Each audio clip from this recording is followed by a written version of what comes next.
And it was about family before, but it was always like, okay, I'm not going to say do this because I got to go to work. Or it was like I worked on Sundays. Now I don't work on Sundays, even though I can make more money. Right. So spiritually, I've shifted from trying to get that bag to, okay, maybe I get a little bit smaller bag, but I'm more balanced in life. Right.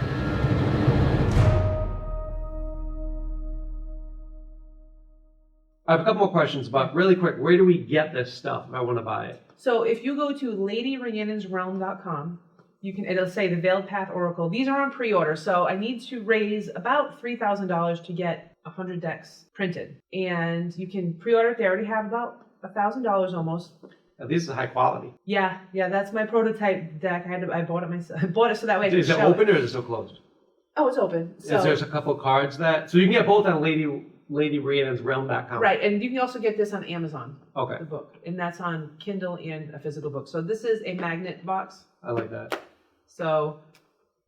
And you did all the artwork. I did all the artwork. I did all the information in it, information on the cards, the book. I did the booklet for it. So. Okay, so they can. Yeah, so they can. If there's messages on the card itself, if they want to do a quick one card pull, there's cards, how to do one card pull, 3 card pull, whatever. If you want to do a quick before I go, I gotta do this, you read it and you call it a day. And I show it to the camera, there's 60 cards in the deck. Let's pick a random one. Yeah. Let's pick this one. Evolve. Right? Can we see that on the camera? And because I love spooky goth.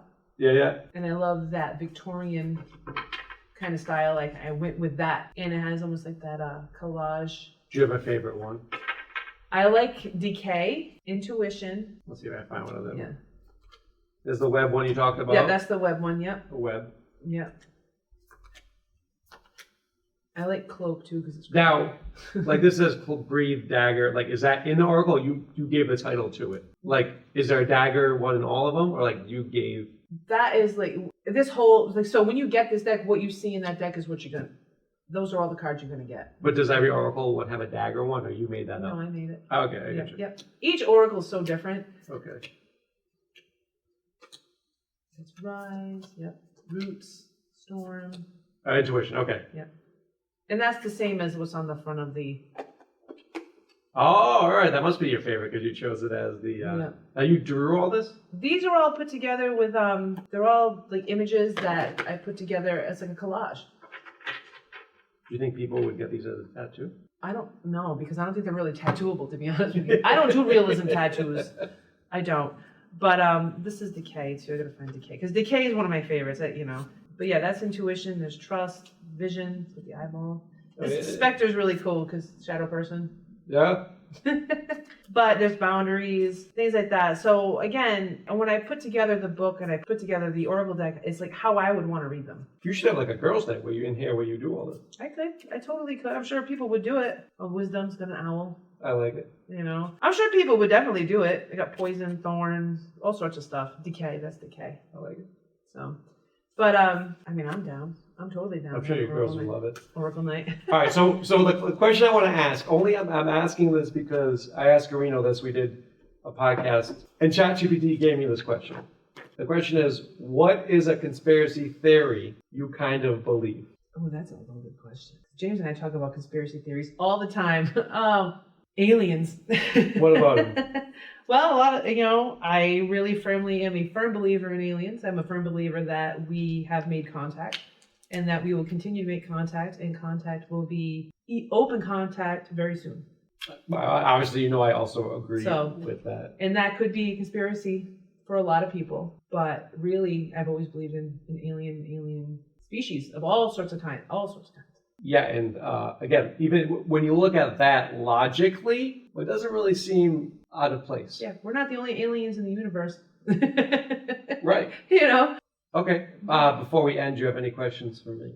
The one question I would have is, how has you evolving on a spiritual level affected your business? So I think that like all relationships are eternal. Mm-hmm. So I understand that if I make a connection with somebody on the physical plane, that connection's made. It might not even be the first time we've interacted. No, you've made an appointment. Yeah, we made an appointment. Yeah.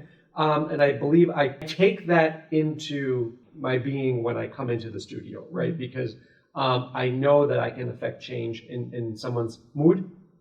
I also understand that if you're more positive, you'll get more out of life than if you're tend to think everything is being negative or being like Eeyore. Yeah. Right. You want to be like Piglet. Right. You know. Optimistic. You know. And so when I come in here, I understand my purpose is to make people feel happy, which is why we say hello to people right away. I go over and talk to them. I fist pump them. But that really takes me being on. Yes. You know, and it's often as an entrepreneur, there's different struggles that you would have as just a worker. And I don't mean like just a worker, but like if you're a worker or say I was an employee, this is my task, right? Like, and even as a PT, like you want the business to succeed, but I get a paycheck regardless. I'm not worried about that. I'm not worried about if that 10 o'clock patient did not show. Right. You know, so like there's less stress like that. And because you don't own it, when you go home, you don't really have to think about it. I also got paid vacation, which I don't hear. But we don't get paid vacation. No. so it's really trying to keep myself level again, because like when you're a business owner, the problems are coming to you. And I have some safeguards, and Bethany definitely takes some slack away from me. Oh yeah. Which is great. She kind of shields me. She knows what she's doing. Yeah, she can shield me pretty well. But spiritually, it's about really helping people. I used to want to, I want to have like 1,000 clients, and I don't really want that. Like you would want that, but it'd have to be structured. It'd have to be the same culture.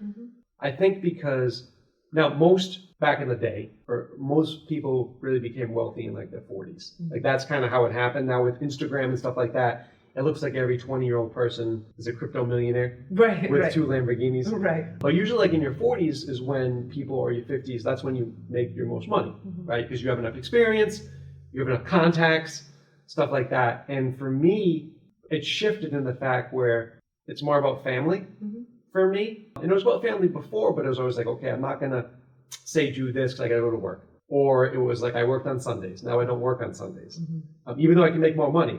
Right. So spiritually, I've shifted from trying to get that bag to, okay, maybe I get a little bit of smaller bag, but I'm more balanced in life. Right.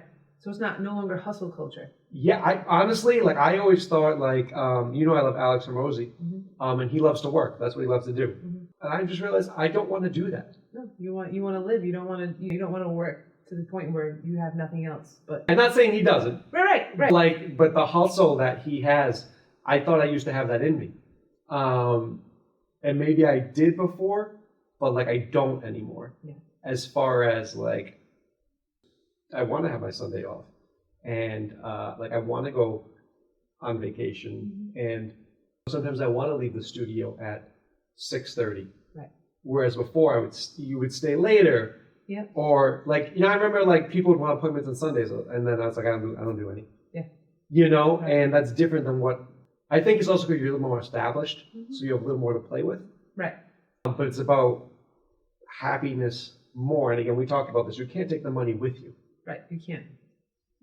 So I've definitely switched in that spiritually after having open heart surgery. I think I talked to you about this. Like I was coasting. My desire to do podcasts, my desire to do a lot of things, I was like writing reasons why I should be doing this. I couldn't get myself out of that, I don't want to say it's a funk because I was still happy, but I wasn't as driven. And then after the open heart surgery, I was like, well, I want to do that. I want to do more of that stuff. Right. Like, and I don't know if I pre-planned that in my life because it was a congenital defect. Right. Where I was like, hey, I'm going to probably need this around 40 to restart me. Right. Dun, dun. into the way I'm thinking. But again, my biggest thing is that when women come in here, I want them to feel comfortable. I want them to get great results. I want them to feel like they belong. Because I know that if they're not doing it here, it's highly probable they're not going to do it anyway. Right. Because of the support system that we have.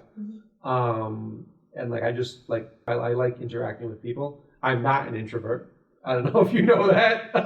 Wow, I had no idea because that was going to be another question I asked. Like, where do you find all the confidence? But I'm just going to do it. Is that a question you had? Yeah. So it definitely stems from the martial arts. For me being a black belt, and also at a young age adopting the philosophy of what a black belt is. Someone who does the right things, somebody who sticks up for other people, somebody who follows their own path, that doesn't get peer pressured in, somebody who's strong, somebody who is secure, right? I actually just made a video about this, chose posting. I had that innate in me. And then, because by all means, like, I'm not even 5'5". I'm a short dude. Right. But the confidence of being a martial artist, the confidence of working on my body, that really gave me the confidence. And now I joke around. We all have moments where we're definitely not confident. Right. But it's from that. I also have that, like, if I do something, like, I want to be the best at it. So knowing the amount of work that we put into the studio, I'm confident in what we deliver. Now, again, now, you know this too, like everyone brings their own limitations into something. So every time someone comes in for the first class, I'm always a little nervous as to, like, are they going to like it? Right. 99.9% of the time they love it. Oh, yeah. But I still have that, like, did they like it? Did they not like it? Even though I know the classes are great, it's like, okay, how did they perceive it?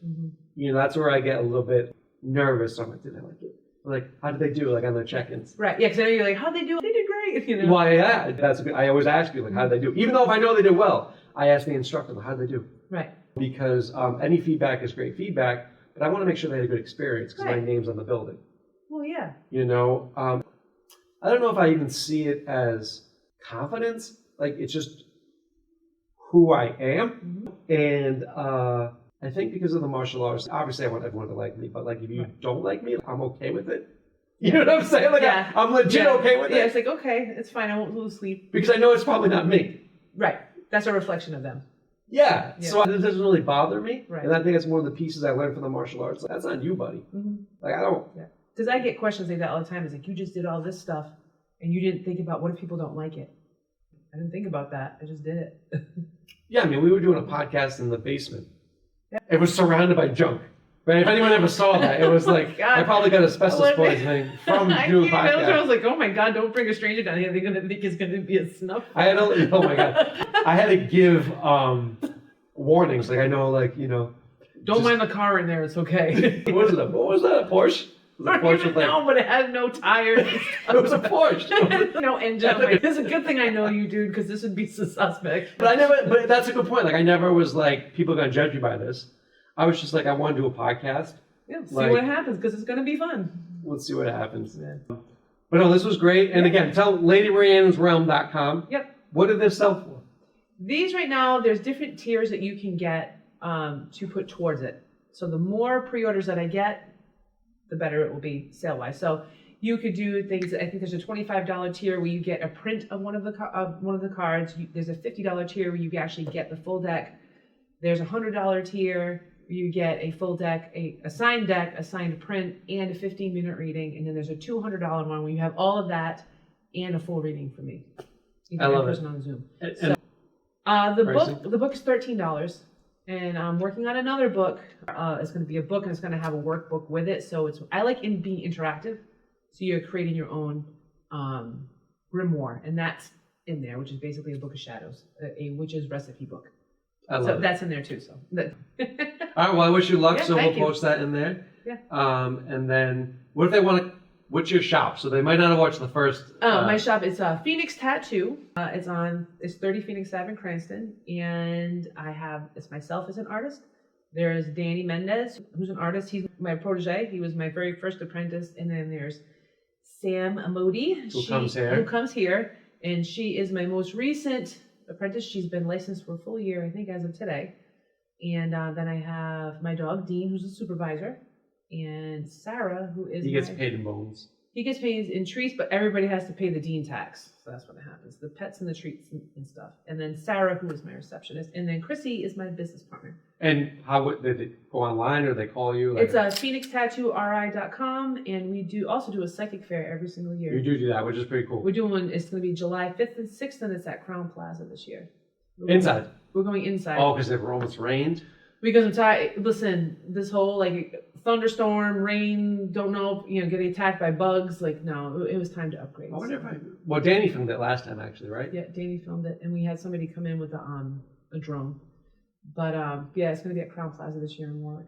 We'll have to put signs up over here. Yeah. Yep.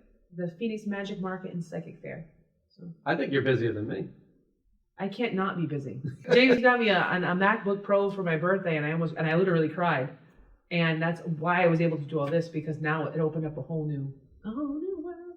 And don't forget, you designed a shirt for us. Yes, I'm working on that too. All right, we'll do that. Well, great job, Rhiannon. Thank you, Mark. You're welcome.